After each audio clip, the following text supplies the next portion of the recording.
안녕하세요. 소마50일입니다. 오늘은 조금 이야기가 하기가 어려운 영화를 좀 얘기해 보려고 하는데요.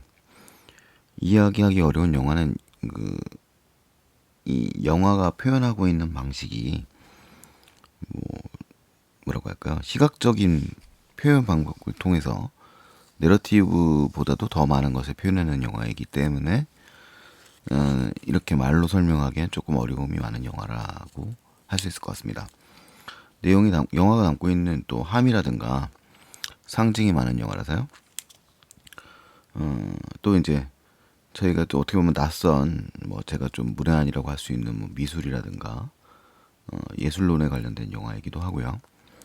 그 영화는 이제 셀린 시아마 감독의 타오르는 여인의 초상입니다. 이 작품은 그 72회 칸 영화제에서 각본상을 받았다고 알려져 있는데 사실은 상 하나 더 받았죠. 퀴어 종려상이라는 상을 받았어요. 자, 퀴어라는 이름에서 알 수 있는 것처럼 이 영화는 동성 간의 사랑을 다루고 있는 영화입니다. 하지만 그 시대적 배경 자체가 1700년대 18세기 말 정도로 얘기할 수 있어요. 18세기는 프랑스의 그 미술사에서도 프랑스 왕립 미술 아카데미에서 등록된 여성 화가가 생겨났던 시대입니다. 저도 지금 자료를 찾아보고 말씀을 드리는 건데 여성 화가는 아들레이드 라빌기아르, 루이즈 비제 르브랭, 마리 가브리엘 카페, 마리 마거리 카로, 이 사람들이 이제 등장을 했어요. 이 시기가 이제 나폴레옹 집권기와 프랑스 대혁명 시기 이전에 그 루이 16세의 집권 시기 그런 일들이 일어나는데, 이 여성사의 입장에서 보자면 이 프랑스 혁명과 나폴레옹 집권기가 되면서 이 여성 화가들의 이제 프랑스 왕립미술협회에 가입은 또 한 20여 년간 멈춰지는 시기라고 해요. 그래서 이 영화에 이제 등장하는 화가 주인공 두 사람 중에서 이 영화는 이제 한 명의 주인공 마리안느라고 하는 화가의 입장에서 이야기가 진행이 됩니다. 당시에 이제 화가들은 사진이 발달하기 이전 시대였기 때문에 귀족들 사이에선 그런 일들이 이제 많이 일어났어요.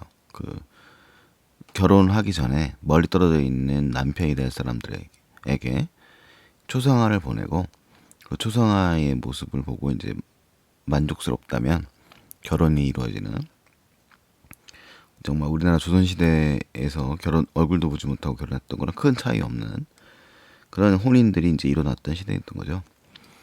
그래서 이제 그 화가들은 이제 그런 초상화를 그려주는 것이 일종의 주요한 일 중에 하나였을 겁니다. 그래서 이 주인공인 여성 화가 마리안느도 귀족의 딸 엘로이즈의 초상화를 그리기 위해 이제 배를 타고 이 엘로이즈가 있는 어떤 섬으로 가요. 자, 그런데 이제 제가 이제 이 영화를 사실 제가 두 번을 봤는데, 두 번 본 이유가 이제 첫 번째에 이 앞부분의 장면을 못 봐서 한 2분 정도 되는 분량인데요. 이 영화의 제목이 이제 타오르는 여인의 초상에 대한 설명이 그 앞부분의 2분에 나옵니다. 이 영화는 전체적으로 보면 이제 마리안느가 이 엘로이즈와 만나서 그림을 그리게 되었던, 그가 경험했던 이야기들을 회상하는 거죠. 그리고 이제 앞서 얘기한 것처럼 타오르는 여인의 초상이라고 하는 이 이름처럼 이 두 사람의 사이의 사랑 이야기라고 할 수 있어요. 근데 하지만 이 영화가 이제 뛰어난 지점은 단순히 사랑 이야기만 하는 것이 아니라 18세기의 여성들의 삶을 동시에 다루고 퀴어 영화, 사랑 영화로서뿐만 아니라 여성으로서의 이제 삶에 대해서 이야기하고 있는 영화이기도 합니다. 사실 이 영화는 감독인 셀린 시아마를 비롯해가지고 이 주요 스태프들이 모두 여성으로 되어 있고요. 배우들도 단역들이 앞부분과 맨 앞과 맨 뒤에 정도를 제외하면 모든 출연진들이 또 여성이기도 합니다. 주인공인 마리안느 역할을 한 노에미 멜랑이나 그 다음에 이제 엘로이드를 연기한 아넬 레들의 초상화를 그리들이 모두 여성이고요. 그 하녀 역할의 소피 역할을 하는 배우 이 3명 정도, 그 다음에 이제 귀족 부인이죠. 엘로이즈의 어머니 이제 시집 보내려고 하는 여인을 그 주인 마담을 연기하는 그 역할도 이제 발레리아 골리노라는 이제 이탈리아 여배우가 출연을 하고 있어요. 그래서 이 네 배우가 모두 다 이제 영화의 전체적인 주인공을 담고 있습니다. 그 영화는 전체적으로 시작할 때 이제 마리안느가 수업을 하면서 자신들의 여성 제자들에게 그림 그리는 수업, 자신을 모델로 하면서 그림을 그리게 하는 장면으로 시작이 되고, 그 속에서 여성들의 얼굴을 보여줍니다. 스승의 얼굴을 그리기에 집중하고 있는 제자들의 모습을 보여주죠. 그리고 마리안느가 저기 꺼내져 있는 그림이 뭐냐면서 그 그림을 꺼내면 안 된다고 이야기하는 장면으로 이제 시작을 해요. 그 그림의 이름을 묻자 이 영화의 제목을 얘기하죠. 타오르는 여인의 조상이다. 그러면서 바로 이제 마리안느가 엘로이즈를 만나기 위해서 섬으로 향하는 배에서 가는 장면으로 등장을 합니다. 그리고 그 배에서 뭐 이유는 모르겠지만 그 뭐랄까요, 캔버스가 담겨져 있는 나무 상자가 떨어져 있고, 그 그림을 마리안느가 건져 올립니다. 직접 수영을 해서. 그러니까 이 영화에서는 남성의 도움을 받는 여성은 존재하지 않습니다. 마리안느는 이제 그러면서 자신의 이제 그 캔버스를 직접 들고 이 엘로이즈가 있는 저택에 찾아가고 방을 차지한 다음에 하녀인 소피를 만나서 방을 안내받고 이제 화로에다가 자신의 이제 그 젖어 있는 캔버스와 자신의 옷을 벗어놓고 몸을 녹이는 장면으로 이제 영화가 수주로 시작을 합니다. 여러 가지 이 영화가 설명하기 어려운 거는 꼼꼼하게 정치되어 있는 영화적 대꾸들이 굉장히 많다는 겁니다. 이 영화의 전적인 미장세는 초기에는 렘브란트 화풍을 연상시키는 이제 일종의 대칭 구조의 미장센들이 상당히 많이 보여지고요.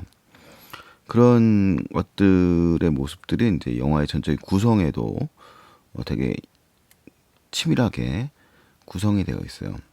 뭐 가령 이 수녀원 출신의 엘로이즈가 되게 주체적인 여성이에요. 그래서 이 엘로이즈라는 여성은 잘 웃지를 않습니다. 이 여성이 초상화를 그리는 것에 포즈를 취하지 않기 때문에 마리안느를 일종의 위장으로 산책 친구라고 불러가지고 이제 엘로이즈의 모습을 훔쳐보고 그리게 하는 거죠.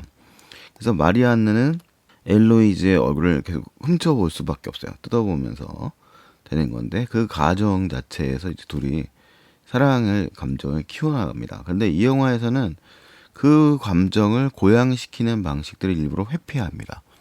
이 영화에는 음악이 꽤 중요한 요소지만 음악이 매우 절제되어 있어요.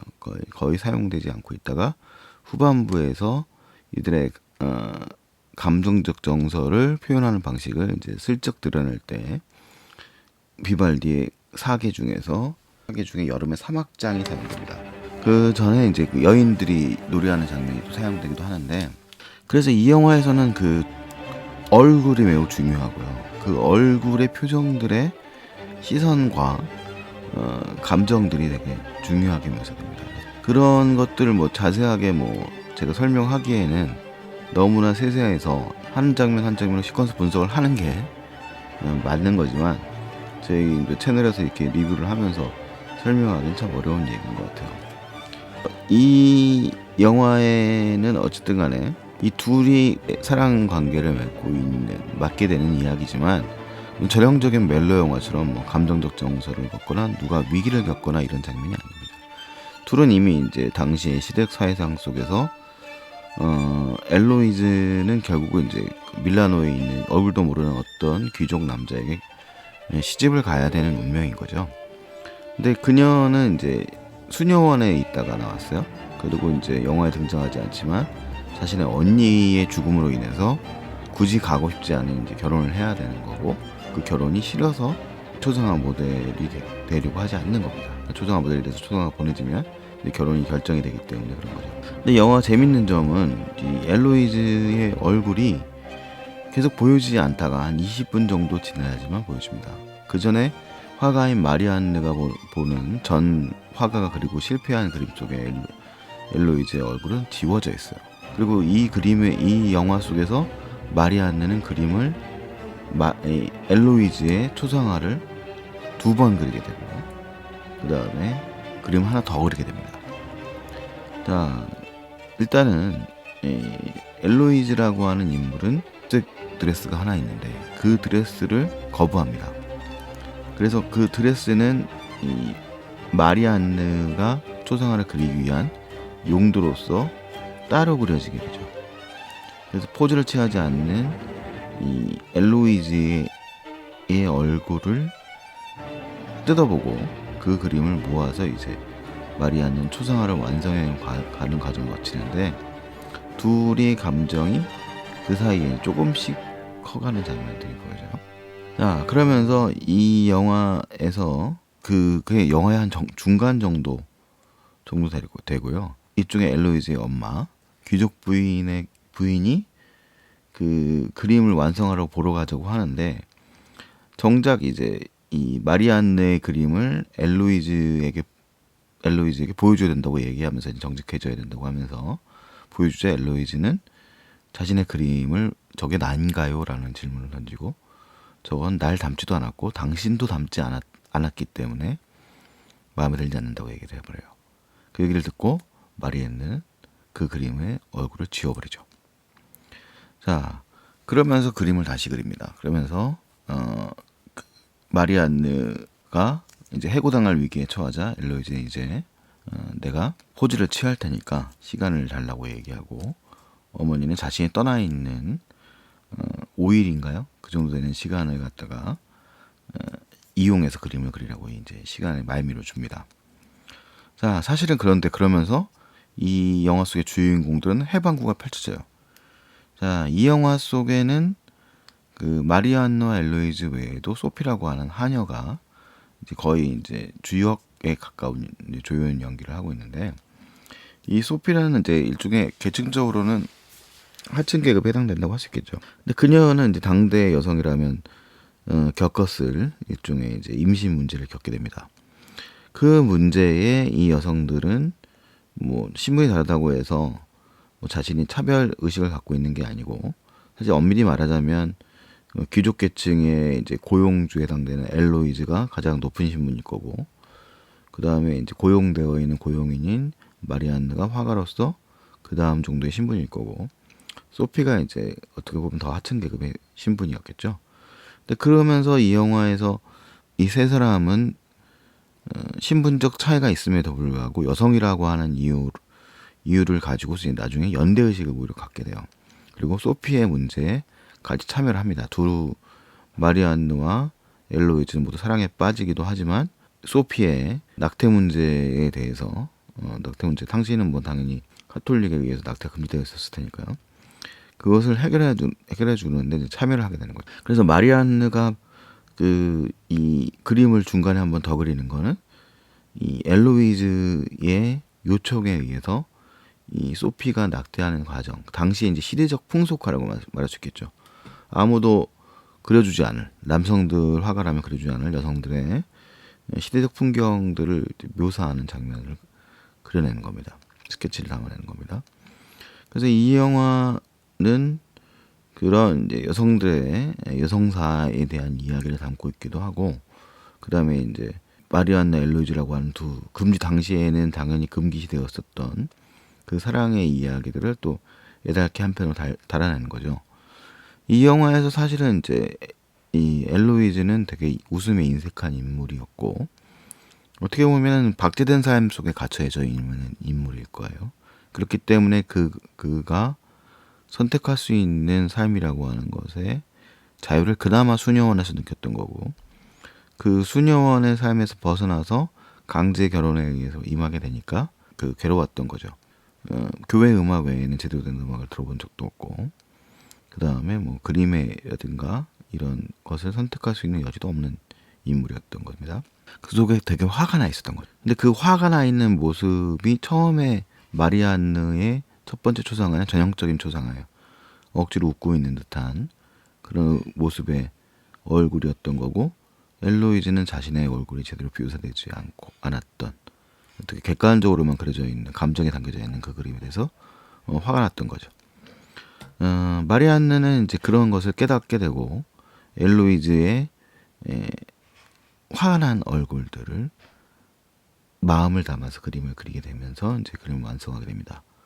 하지만 그 그림을 완성하게 되면 둘은 또 헤어져야 되는 이야기인 거죠. 뭐 실제로 이 영화 속에 그려져 있는 그림도 여성 화가가 그렸다고 해요. 이 프랑스의 뭐 유화로 유명하신 분이라고 하는데 이름이 엘렌 델메어라고 하는 분이라고 하네요. 이분의 그림으로 그렸고 이 영화의 촬영은 클레르 마통이라고 하는 여성 촬영 감독입니다. 그래서 이 영화는 뭐 아주 오직 여성들의 임으로 이야기를 하고 있는데 그 속에서 보여주는 것은 이제 확실한 주체성인 거죠. 이 영화는 어떻게든 간에 자신의 삶의 시대적 한계의 범위 내에서도 자신의 삶을 주제로 살아가려고 하는 모습들을 담아내요. 아까 신분제 질서를 얘기했습니다만 영화의 한 장면을 보면 세 여성이 전에는 이제 소피가 당연하다든지 차려주는 밥을 먹는 게 이제 이 높은 신분들의 여성들의 몫이었겠죠. 근데 일종의 일련의 과정들을 거치면서 한 장면 속에서 소피는 뭐 자수를 놓고 식사 준비를 이 귀족 계층이 엘로이즈가 차리고 마리안느는 이제 와인을 따르는 그런 일을 하고 있는 장면이 또 있어요. 그래서 그런 장면들 속에서는 일종의 여성들 간의 연대와 평등성까지 좀 느껴질 수 있다는 장면이 보여집니다. 영화는 그림을 그리는 작업의 과정, 그 다음에 영화의 곳곳에 미장센들, 그 다음에 메타포들을 적절히 활용하고 있습니다. 이 영화에서는 오르페우스의 이야기가 이용이 됩니다. 그 영화에서 이제 오르페우스를 일종의 다시 읽기의 과정으로 얘기를 해요. 오르페우스 신화에서 오르페우스의 연인이 에우리디케가 지하세계로 끌려나가고 오르페우스가 이제 마지막 순간에 이 지하의 신에게 약속을 한 다음에 지상으로 올라갈 때까지 끝까지 돌아보지 말라는 약속을 마지막 순간에 어기면서 헤어지는 이야기가 오르페우스와 에우리디케의 사랑 이야기잖아요. 그런데 그 이야기를 이제 여러 가지 해석들을 이제 영화 속에서 근자기 인물들이 합니다.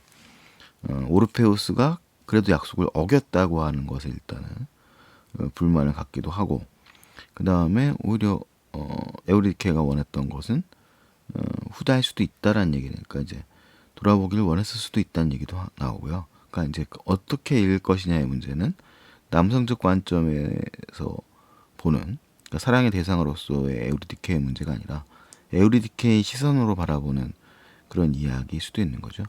그래서 이 두 사람의 사랑이 완성되지 못하지만 그 속에서의 삶을 이제 선택하는 것은 또 각자의 몫이기도 할 수 있다는 여러 가지 복합적 감정들을 드러냅니다. 꼭 사랑이 완성된다고 해서 과연 완성되었다고 말할 수 있겠느냐라고 얘기할 수도 있어요.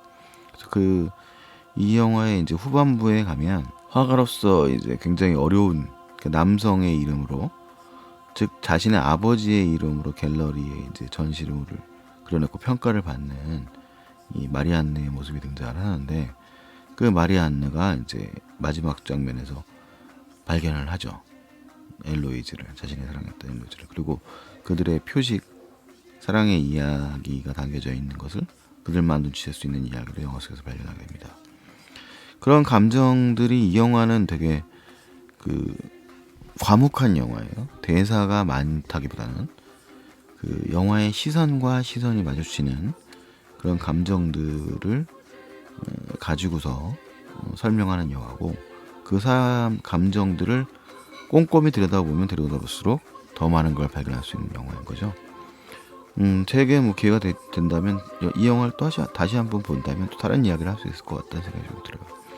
사실은 이 영화에 가지고서 얘기를 한다 그랬을 때 글을 써서 정리를 해야 된다고 그랬는데, 글을 써서 하자고 하면 너무 많은 이야기들이 나올 것 같기도 하다 보니까 미루고 그러다 보니까 이야기가 밀려서 결국 이제 이런 식으로 그냥 가벼운 녹음만 하게 되는 것 같습니다. 타오르는 여인의 초상은 일종의 이야기 자체의 스토리 중심의 영화에만 익숙하신 분들에게는 지루할 수 있는 영화입니다. 하지만 그 영화가 가지고 있는 이제 그런 시각적 요소들, 그다음에 감정적 표현과 응시의 효과들에 대한 관심이 높은 분들이라면 아주 재밌게 볼 수 있는 영화라고 생각이 됩니다. 물론 어떤 영화이든 간에 취향의 차이는 모두 다 있는 것이니까 그 속에서 여러 가지 것들을 새롭게 발견할 수 있는 요소가 많은 영화다라고 말할 수 있을 것 같고요. 좀 더 보편적인 여성의 문제를 다루고 있는 영화이기도 하니까 시간이 되신다면 한 번쯤 생각해서 한번 보시면 좋을 것 같습니다. 뭐 이상 뭐 되게 미력합니다만 타오르는 여인의 초상에 대한 간단한 리뷰를 마치겠습니다. 이상 소마 50일이었고요. 다음에 또 만나도록 하겠습니다.